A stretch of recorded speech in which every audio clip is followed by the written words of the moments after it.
Straight lines అనే chapter నుంచి distance between parallel lines అనే కాన్సెప్ట్ మనం ఇప్పుడు నేర్చుకుందాం.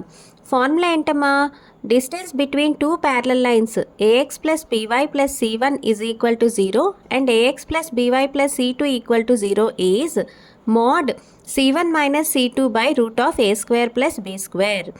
ప్యారలల్ లైన్స్ ఎలా ఉంటాయమ్మా? ఇలా ఉంటాయి ఒకదానికొకటి. అలాగే మీరు అబ్జర్వ్ చేస్తే ప్యారలల్ లైన్స్ ఈక్వేషన్స్ చూడండి. ఎక్స్ కోషెంట్ వై కోషెంట్ రెండు లైన్స్కి సేమ్ ఉంది. ఇలా ఉండాలి. ఓన్లీ కాన్స్టెంట్ పార్టే డిఫరెంట్గా ఉంటుంది. ఓకేనా? సో ఒక ఎగ్జాంపుల్ తీసుకొని మనం దీన్ని అండర్స్టాండ్ చేసుకుందాం.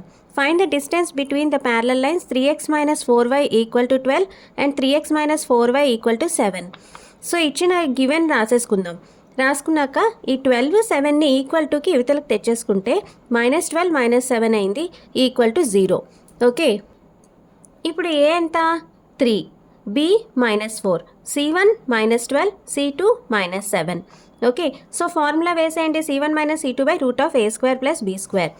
సో డిస్టెన్స్ ఫైండ్ చేసేస్తే వాల్యూస్ని సబ్స్టిట్యూట్ చేసి డిస్టెన్స్ ఫైండ్ చేస్తే మనకి 1 వచ్చింది. Distance between parallel lines is 1. ఇదొక మోడల్. సో రెండో మోడల్ చూడండి. Find the distance between the parallel lines 5x minus 3y minus 4 equal to 0, 10x minus 6y minus 9 equal to 0. So ఇక్కడ చూసారా, X కోషెంట్లు 2 why కోషెంట్లు 2 ఈక్వల్గా లేవు, కానీ మనకి ఈక్వల్గా ఉండాలి. కాబట్టి మనం ఏం చేస్తాము?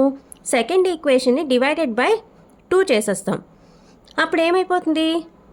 10/2 6/2 అంటే 5x minus 3y minus 9/2 equal to 0.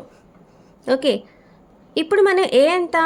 5, B -3 రెండు ఈక్వల్గా ఉన్నాయి. ఇప్పుడు 1 3 కూడా చూడండి. C1 -4, C2 -9/2. డిస్టెన్స్ ఫార్ములాలో వేసేయండి. Mod C1 minus C2 by root of A square plus be square.